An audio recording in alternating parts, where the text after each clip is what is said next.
Welcome back, ladies and gentlemen. Today we're going to have a look at Chapter 3 of the Moria Raid, and I have a massive hack for you guys to get way more points than you probably should for some of your weaker teams.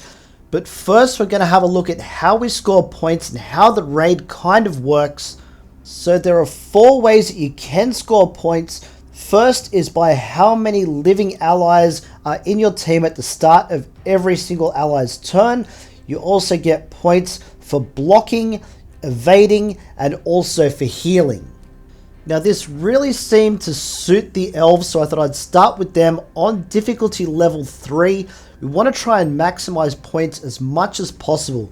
Now as you can see, it does start with that taunting orc there, so it's going to make it very difficult to get to some of those other guys. Now you will notice that my points are going up quite rapidly from the very start of the game, even though I haven't killed anyone yet.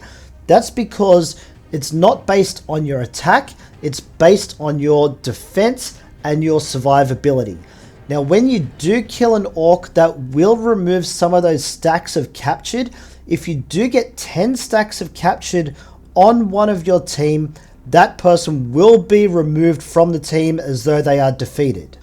One thing you will also notice is how fast these orcs are. It's all well and good to say that you've got to kill an orc, but they all have Unbreakable when they are summoned in to make them a little bit tougher, and they will tear you apart quite quickly, so don't be surprised when you get defeated in the battle before you even know it.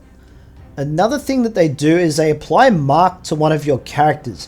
The only way to remove Marked off any of those characters is to use taunts and provokes from other characters to change that focus. The one thing that you will discover quite quickly is it doesn't matter how many taunts, provokes and heals you have. This chapter is designed to tear your teams apart very, very quickly. It will be interesting to see what happens when we are able to put those Gondor teams together, just to see how quickly those points might stack up. But if you're thinking that if the elves get defeated this easy, there's probably not much hope for some of you guys out there that might not have very well developed squads whatsoever. However, I did come across a little thing while I was experimenting that seemed to work quite well, and I'll show you that in just a second. Now I'm not going to bank this score because I think if I can keep Elrond in the battle just that little bit longer, those points are going to go up much faster, and I could probably squeeze about 500,000 out of this depending on if things go my way or not. But what about some of the weaker teams? How are they going to perform? Well, let me start by showing you what happened when I ran the Haradrim. So the first thing that you're going to realize is that there are 2,000 points on the board as soon as the first character takes their turn. They do have a couple of faster characters, so they can outpace the orcs there at the start. Some of them are quite sluggish. Now I haven't done a great deal of work. They're only gear 6, these guys. They're not very well leveled up either. I haven't done much with their abilities. So don't think that this is a very tanky kind of team, because it really isn't. But fast forwarding to the result here for this battle, this is only difficulty level 1. And as you can see, they've really struggled. I wasn't really happy with that 34,000 points. So what I thought I'd do, just to experiment, I bumped this from difficulty 1 up to difficulty 3. And the first thing that you'll notice is it started on 18,000. Then every turn after that, it went up by another 18. And before you know it, I'm already on 55,000. And I haven't even done anything. There's no way that this team is going to do much to these orcs. They're going to get destroyed quite quickly. But by going from difficulty 1 up to difficulty 3, as you can see here, it's double the points already. I've got nearly 76,000 points on the board just by changing the difficulty. Next we'll have a look at Bolg and his team here that I've been using. I have been getting some decent results on the previous chapters. This one here started on chapter 2. I thought I might try that.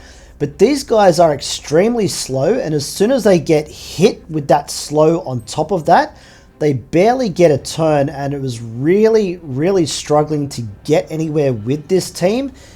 In the end, I ended up with a very disappointing 68,000 points.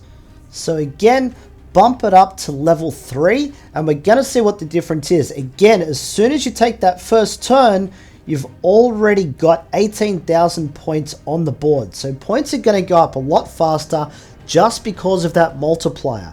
So even if you don't have a very good team, or at least you don't think you do, just do difficulty 3, see what happens. You may not get over that 300,000 points that difficulty 2 would get you, but if you're not going to score that anyway, and you can do nothing on level 3 and get 3 or 4 times more the points, it's going to benefit you in the long run.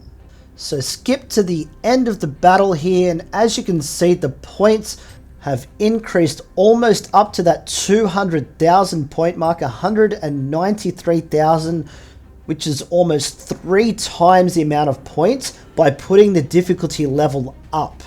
Now, I'm not going to bore you by showing you every run comparison that I had, but every one that I did do went from difficulty level 1 doing around that 30,000 mark to some of them doing upwards of 130 to 150,000 just by going from difficulty 1 up to level 3.